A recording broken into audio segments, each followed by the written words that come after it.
मनीष और उसकी पत्नी सोनम एक साथ पकोड़े बनाने का बिजनेस करते थे। वे रोज़ अपना ठेलिया गांव के पास लगाते थे और लगभग हर प्रकार की सब्जियों का पकोड़ा बनाते थे। उन्होंने पकोड़े बनाने में कद्दू को भी नहीं छोड़ा। वाह मम्मी, क्या पकोड़े छाने हैं। देखना, आपके ये पकोड़े तो गांव में सबको पसंद आएंगे। हाँ बेटा, कह तो तुम सही रहे हो। मैं सोच रही हूँ और नई नई सब्जियों के पकोड़े बनाना सीखूँ, जिससे हमारा बिजनेस और अच्छा चले।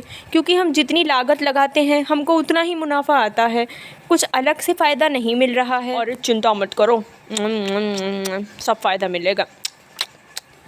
और वो तीनों रोज़ शाम को झील के किनारे अपने पकौड़ों की एक छोटी सी ठेलिया लगाते थे। एक दिन, ये लीजिए मैडम, ये पकौड़े खा के देखिए, बस 30 रुपये प्लेट है। गर्मा गर्म पकौड़े हैं, बहुत अच्छे लगेंगे आपको। Oh really? ये खाने में टेस्टी तो है ना? गंदगी में तो नहीं बनाए गए हैं ना? अरे नहीं नहीं मैडम, बिल्कुल भी गंदगी नहीं। देख रही हो मम्मी, पापा ने औरत देखी नहीं कि बात करनी शुरू। आज इनकी दिहाड़ी में से 100 रुपये काट लेना। हाँ बेटा, सही कह रहा है, चिंता मत कर, घर चलने दे। इनकी दिहाड़ी में से 100 क्या 200 रुपये काट लूँगी। वो तीनों ही रोज़ अलग अलग जगह जाकर अपने पकौड़ों का स्टॉल लगाते थे और उनके फेमस पकौड़े खाने के लिए बहुत सारे कपल्स भी आते थे और बहुत सारे आदमी औरत सब आते थे। पकौड़े तो बड़े अच्छे बनाते हैं ये। मैडम, मुझे घर पे पैक करने के लिए भी दे दीजिएगा 50 के। देख रहे हैं आप, इस साल हमारे खेत में एक दाना भी फसल नहीं लगी है और आप हमेशा कहते हैं कि खेत के ही कद्दू लाओ, खेत के ही टमाटर लाओ, खेत के ही हर चीज़ें लाओ और खेत की चीज़ों से ही पकौड़े बनाओ। अगर यही रहा तो हम अपनी तरफ से तो सब कुछ लगा देंगे, पर हमें 1 रुपया भी मुनाफा नहीं होगा। अरे भाग्यवान, जो खेत की चीज़ें होती हैं वही तो स्वादिष्ट होती हैं। बाहर की सब्जियां कैसी हो, कड़वी हो, सड़ी हो, उसे खाकर हमारे ग्राहक बीमार भी पड़ सकते हैं। छोड़ो, तुमसे बात ही करना बेकार है। अरे हमें क्या मतलब, हमें तो बेचने से मतलब है, हमारा तो काम है बेचना। और आप अपने खेत की सब्जियां क्यों लगाते हो पकौड़े बनाने में? बाहर से भी तो सस्ते में भी तो सब्जियां ला सकते हो, सब लोग तो यही करते हैं। जो तुम बता रही हो, अगर हम भी ये करने लग गए तो हमें 1 रुपये का भी मुनाफा नहीं होगा आगे चल के, क्योंकि सबको हमारे पकौड़ों का स्वाद बेकार लगने लग जाएगा। देखिए जी, ऐसा कुछ नहीं है, कुछ भी बेकार नहीं लगेगा। मैं जैसा बोलती हूँ वैसा करो। देख सकते हैं ना, हमारे सर पे एक बच्चा है, इसकी पढ़ाई है, इसकी शादी, हर चीज़ का खर्चा है। कहाँ से लाएंगे बताइए? अगर आपका यही चलता रहा कि हमारी ये थोड़ी सी ज़मीन है और इसकी ही सब्जियाँ आप इसमें लगाते रहे पकौड़े में, तो कहाँ से काम चलेगा? ठीक है फिर, जैसा तुम कहती हो वैसा ही करूँगा। और उनके ही ठेली के बगल में एक परिवार ने पास्ता की ठेली भी लगाई थी और उनकी एक बेटी थी जो कि साथ मिलकर पास्ता बेचते थे। अरे मम्मी, आप रहने दीजिए, मैं कर लूँगी। आप सुबह से इतनी मेहनत कर चुकी हैं, पास्ता उबाल चुकी हैं, अब लाइए मैं कर लेती हूँ। यह देखकर मोहिनी जलन महसूस करती है और ये सोचती है कि अगर यही रहा तो उनके पकोड़े का बिजनेस डूब जाएगा और पास्ता का बिजनेस जगमगा उठेगा। अब सूरज की मम्मी चाल फेंकती है और उन लोगों से बात आगे बढ़ाने की कोशिश करती है। ऐसे एक बात तो है, यहाँ पे दूर दूर तक कोई अपना नहीं मिलता। और मज़े की बात तो देखिए, आप तो हमारे गाँव की ही निकली, आप हमारी जाति की भी हैं और सबसे बड़ी बात, आपका और हमारा धंधा भी एक ही है। हमारा आपका घर आमने सामने, वो देखिए हमारे बच्चे एक दूसरे से कैसे खुश होकर बात कर रहे हैं। हाँ हाँ, क्या कह तो आप सही रही हैं, हमारे बच्चों में बातचीत बड़ी अच्छी हो गई है समय के साथ। क्यों ना इस बातचीत को रिश्तेदारी में बदल दिया जाए?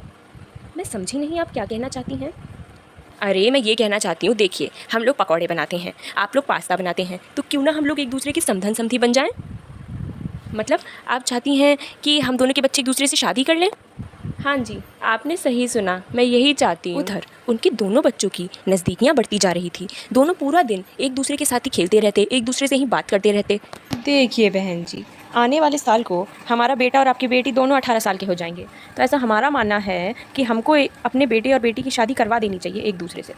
पर बहन जी, 18 साल तो बहुत कम उम्र होती है, अभी तो हमारी बेटी पढ़ रही है। अरे तो हम कौन सा उसकी पढ़ाई रुकवा देंगे?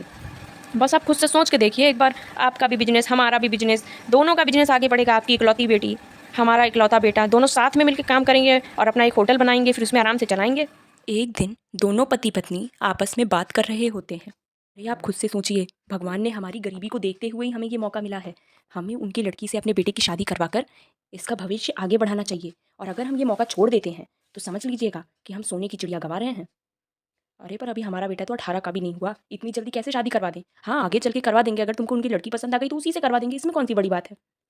अरे पागल है क्या आप? मुझे उनकी लड़की वड़की नहीं पसंद, मुझे उनकी प्रॉपर्टी से प्यार है। बहुत अमीर है वो लोग, मैंने सुना है गाँव में उनके पास बहुत ज़मीन वमीन है और उनकी इकलौती बेटी है वो। तो अगर सोचिए हमारे बेटे की शादी उनकी बेटी से हो गई तो उसकी सारी ज़मीन हमारी हो जाएगी। उन दोनों की मम्मियों ने बिना उनके पापाओं की सहमति से बस में ही दोनों की सगाई निर्धारित कर डाली और दोनों बच्चों की सगाई करवा दी। अब मज़ा आया, अब तो ये हमारे रिश्ते में बंध चुकी हैं। अब ये चाह कर भी हमसे रिश्ता नहीं तोड़ सकती जब तक हम ना तोड़ें। और उसी दिन ये देखिए, ये हार आप देख रही हैं, ये सोने का हार है, पुश्तैनी है। हमने अपनी बेटी की शादी के लिए बनवाया था। कैसा लगा? अरे वाह, ये हार तो सच में बहुत महंगा लग रहा है। ऐसा लग रहा है कि कम से कम 4-5 लाख का तो होगा ही। अजी 4-5 लाख का नहीं, कम से कम इसका अब मार्केट में प्राइस 10 लाख रुपए है।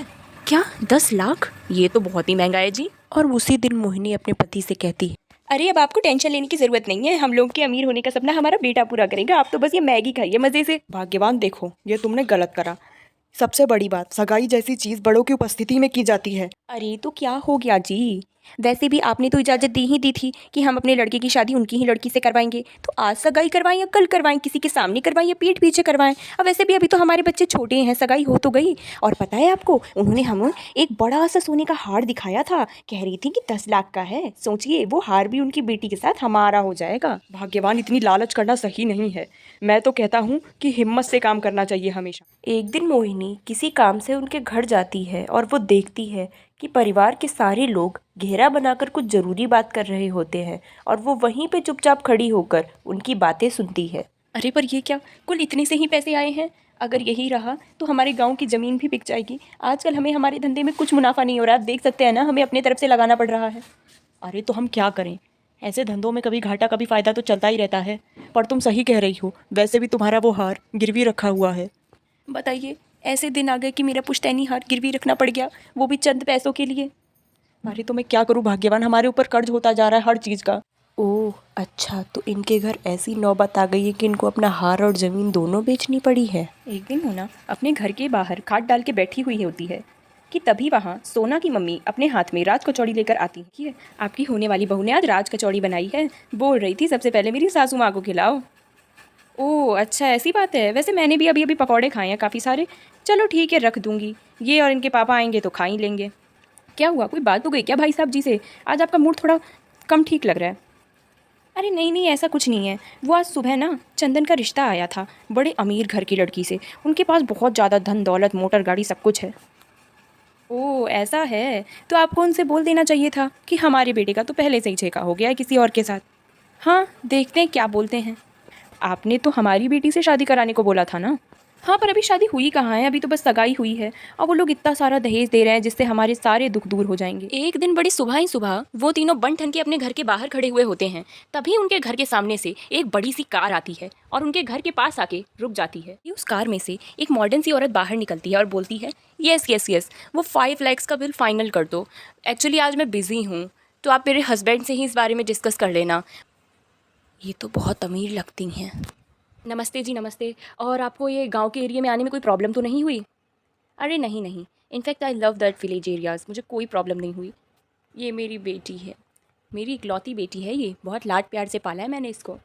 एंड बाय द वे, आपको तो पता ही है, आपकी बहन ने बता ही दिया होगा कि हम अपनी बेटी की शादी आपके यहाँ क्यों करवाना चाहते हैं।